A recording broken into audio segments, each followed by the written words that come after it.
मुंबई गोवा महामार्गावर वाहतुकीची मोठी कोंडी झाली आहे। कोलाडजवळ वाहनांच्या लांबच्या लांब रांगा लागल्यात आणि मुंबईकडून कोकणामध्ये येणाऱ्या वाहनांची संख्याही मोठी दिसतेय।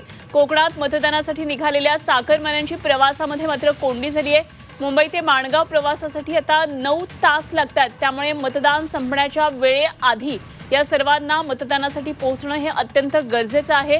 महत्त्वाची बातमी सध्या आपण पाहतोय, रायगड जिल्ह्यातून मुंबई गोवा महामार्गावर सध्या वाहतुकीची मोठी कोंडी दिसतेय। वाहनांच्या लांबच्या लांब रांगा लागलेल्या आहेत। कोलाडजवळची ही दृश्य आहेत। मुंबईकडून कोकणामध्ये येणाऱ्या वाहनांची संख्या ही मोठी आहे। आज दिवस मतदानाचा आहे आणि मतदानासाठी कोकणाकडे अनेक चाकरमानी निघालेले आहेत, मात्र त्यांची प्रवासामध्ये कोंडी झाल्याचं हे चित्र दिसतंय। मुंबई ते माणगाव प्रवासासाठी जवळपास 9 तास लागतात। प्रफुल्ल पवार आमचे प्रतिनिधी या सर्व घडामोडींवर लक्ष ठेवून आहेत। थेट जाऊया प्रफुल्लकडे। प्रफुल्ल, काय नेमकं झालंय? वाहतुकीची मोठी कोंडी दिसतेय मुंबई गोवा महामार्गावर।